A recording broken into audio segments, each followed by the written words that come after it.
hyperinflation. Let's first understand what do we mean by inflation. Inflation refers to a consistent rise in the price of goods or a basket of goods over a period of time. It has to be a consistent rise. Think about a Coke bottle. During the 1960s, it cost around 60 cents to buy a Coke. However, the price now is $2. It's an increase by more than three-fourths. So over the period of time, price of the product has gone up. The price have gone up significantly. This phenomenon of increase in the price, consistent increase in price is known as inflation. However, when the inflation is out of the control, it is beyond the control of a particular country, particular economy, it is known as hyperinflation, which is our topic of discussion today.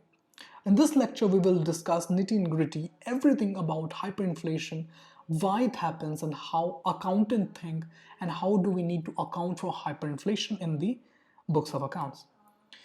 So my main question would be, is hyperinflation is only a bookish term written in the accounting jargons, it's written in the accounting book? No, we will discuss about the live examples of hyperinflation. Let's discuss about the first concept of hyperinflation and its impact over the currency. We see that as inflation goes up, as inflation rises, the value or the purchasing power of the currency decreases. The decrease is denoted by the size of the dollars, which means as inflation increases, your purchasing power of the currency decreases. And there are a couple of concepts through which I can explain. Let's discuss the impact on currency, why it led to a depreciation, so much of depreciation in the value. Let's understand what do we mean by purchasing power first. It refers to the worthiness of a particular currency, how much a currency can buy goods and services.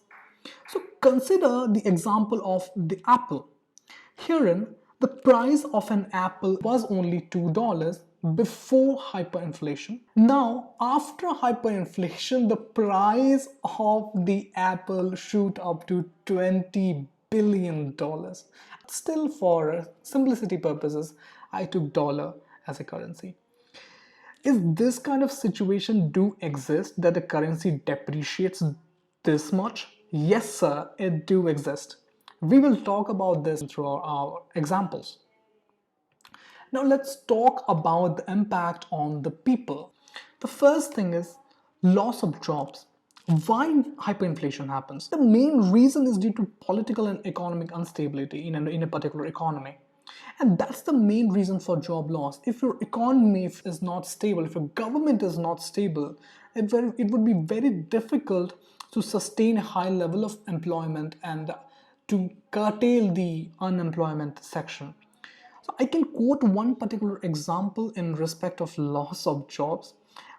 There was a cab driver of Venezuela who was unable to repair his car for more than 3 months because the spare parts was not available in the country and he did not have money to buy another car. And ultimately that led to him borrow a huge sum of money from friends, lenders to pay off the monthly expenses. That's not any producing assets, that's monthly expenses. Similarly, there will be an increase in the crime rates because many people won't have money to pay off for their expenses, and there will be riots against the government. And ultimately, this will lead to destruction in the public property. Third would be the years of saving would worth nothing. Now, this is a huge impact due to hyperinflation. Think about this scenario. Suppose a particular person, Mr. X, had $100,000 with him before hyperinflation so that he could easily buy 50,000 apples based on his money, based on his savings. However, after the hyperinflation, he won't be able to buy a single piece of apple. Think about his savings. His savings are not enough to feed him for a piece of apple. That's what happens when hyperinflation happens.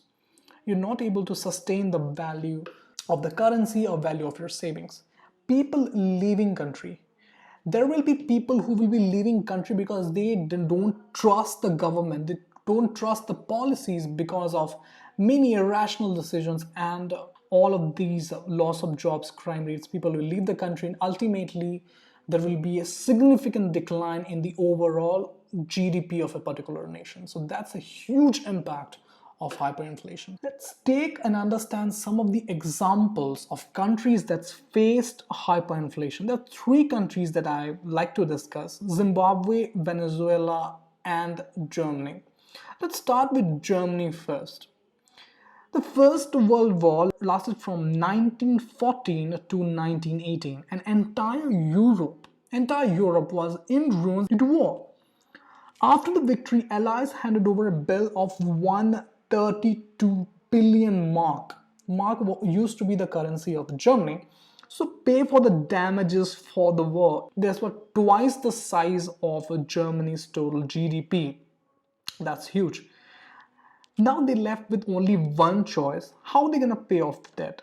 So in order to pay the debt, they started running their printing presses at 100% capacity, which means they were offloaded the economy with enormous amount of money without any asset backing, without any corresponding increase in the output, which led to higher inflation and ultimately resulted in a significant hyperinflationary economy.